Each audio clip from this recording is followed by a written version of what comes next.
Darth Vader's transformation into a Sith Lord did not end on Mustafar.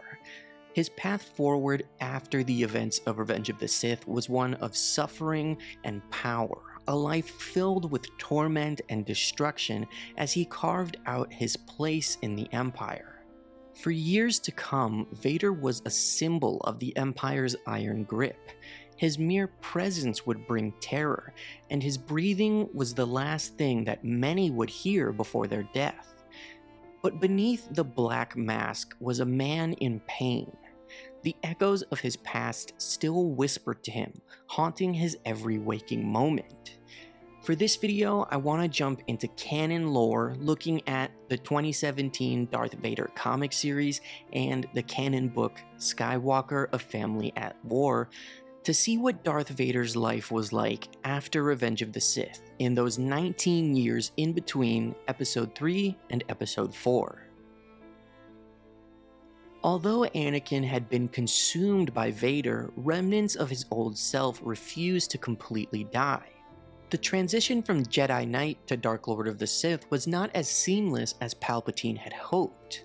Vader still carried the scars of his past, not just the physical wounds from Mustafar, but emotional echoes of the man that he once was. In forgotten corners of the galaxy, Jedi Holocron still projected the image of Anakin Skywalker as a beacon of hope, a hero training younglings in the ways of the Force. But now, Vader was the one hunting those Jedi that remained. Vader was meant to be a creature of rage, an instrument of terror, yet in the solitude of his new existence, he was tormented by everything that he had lost. Every breath through his mechanical lungs was a reminder of his failure and what Obi-Wan had done to him. He was trapped inside a suit of life support armor that kept him in constant agony. But pain, as the Emperor often reminded him, was the pathway to power through the dark side. Vader had lost his weapon on Mustafar. His Jedi blade was now in the hands of Obi-Wan Kenobi, but a Sith could not wield the weapon of a Jedi. To truly be reborn in darkness, he needed to claim a new blade. Traditionally, a Sith Lord created their weapon by defeating a Jedi and corrupting their kyber crystal, bleeding it until it glowed a bright crimson. Vader was able to find and kill the Jedi Master Karak and Phila, who had taken the Bearish Vow and thus survived Order 66. To make the weapon his own, Vader had to bleed the kyber crystal. He returned to Mustafar and tried to bleed the crystal in a cave. In the process, the crystal fought back, showing him a vision, a world where he rejected the dark side, returned to the light, and struck down Sidious with a Jedi's weapon. He even saw himself seeking Obi-Wan's forgiveness. But Vader dismissed these illusions as weakness.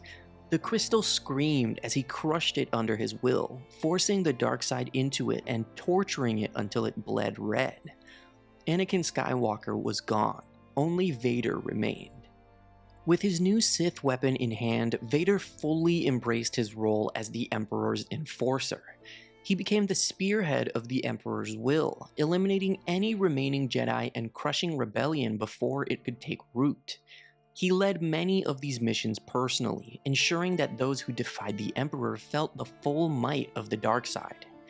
To aid him in his hunt, Palpatine formed the Inquisitorius, a group of former Jedi turned dark side operatives, trained to track and destroy survivors of Order 66. Vader commanded them with an iron grip. Their training under him was brutal, endless duels where Vader would strike them down without mercy, forcing them to endure pain and suffering to grow stronger. Vader also played a key role in expanding the Empire's grip on the galaxy. He oversaw the construction of many Imperial installations, including battle stations, prisons, and shipyards. His presence alone could quell uprisings before they began, as entire planetary systems would surrender upon hearing he was coming.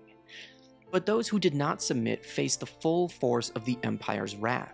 Mass executions, planetary bombardments, and the complete eradication of those who opposed the Emperor's rule. Among Imperial officers, Vader was both feared and resented. He did not rise through the ranks like them, he appeared suddenly, favored by the Emperor and wielding power they did not understand. Officers whispered about him, speculated on who or what he really was. Some saw him as an unnatural extension of the Emperor's will, a figure who existed outside the rigid structure of the Imperial hierarchy. Others questioned whether he was a machine, a mere tool of Palpatine rather than a man, but none dared challenge him. Those who did were swiftly executed, often with a mere flick of his gloved hand, crushed by the invisible grip of the Force. Vader's temper was infamous, and his expectations were absolute. Officers who failed were rarely given second chances. He did not engage in the political maneuvering that defined the upper echelons of the Empire. He didn't need to. His word carried the weight of the Emperor himself, and his authority was absolute. Few dared to meet his gaze, and fewer still spoke to him unless spoken to first. However, among his stormtroopers, Vader was revered. Unlike the bureaucrats and admirals, he fought alongside them, leading from the front. His personal legion, the 501st, known as Vader's Fist, became the most feared unit in the Imperial Army. To them, Vader was not just a commander, he was a warrior, an unstoppable force who brought the Emperor's will to the battlefield. Many troopers considered it an honor to serve under him, despite knowing that failure in his presence meant certain death.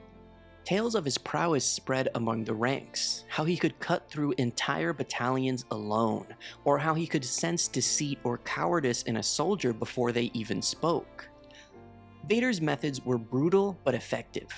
His presence made the 501st even more loyal. While officers feared him, stormtroopers admired him. It was said that wherever Vader marched, victory followed, even at the cost of entire worlds. Despite this, his presence was never one of camaraderie. He did not celebrate victories, nor did he mourn the fallen. He was a specter of war, existing only to bring the Emperor's judgment, and as much as his men respected him, they also feared that one day his judgment may turn upon them. Vader sought more than just power. He desired a place of his own, a throne from which he could rule his dominion. Vader took Mustafar as his personal world, the site of his greatest failure, and constructed Fortress Vader there on top of a powerful dark-side force nexus. This stronghold was not just a fortress, it was a conduit for dark-side energy, designed by the ancient Sith Lord Darth Vader to channel the Force itself. Here, Vader spent years in solitude, meditating in bacta tanks, seeking a way to harness the dark side to resurrect Padme. He was obsessed with the notion that death could be conquered, and he attempted forbidden Sith rituals, reaching into the void of the dark side, hoping to pull her essence from the clutches of death. But every vision of Padme ended the same way. She turned from him, disappearing into the void, forever beyond his reach. At times, voices of the past would echo through the fortress. The whispers of fallen Jedi, memories of Obi-Wan's words, and even fleeting illusions of his mother Shmi tormented Vader. His mind was never at peace, and the fortress, while a symbol of his power, became a prison of his own making. Yet, he remained, ensuring his connection to the dark side remained absolute. He would not allow the past to dictate his fate. He would bend it to his will and use it to fuel his power.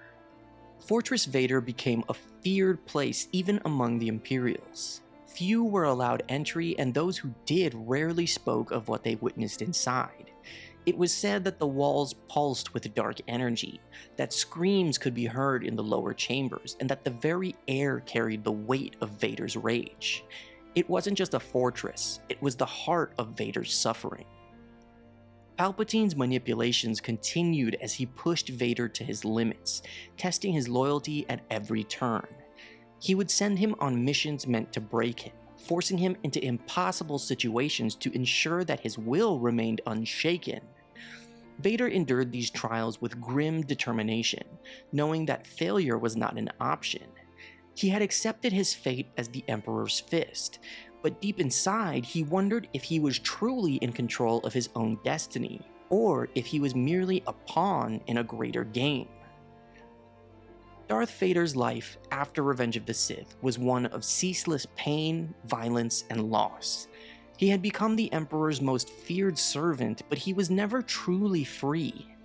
He claimed to have killed Anakin Skywalker, yet the ghost of his past haunted him. For nearly 2 decades, he crushed rebellion and ruled through fear, but his fate was inevitable. The past could never be erased, and the seeds of his redemption had already been planted. One day he would face the truth, that Padme had been right. There was still good in him. But until then, Darth Vader remained the enforcer of the Empire, the Emperor's fist, and a Dark Lord of the Sith. Thank you guys for watching this video. I hope that you enjoyed it.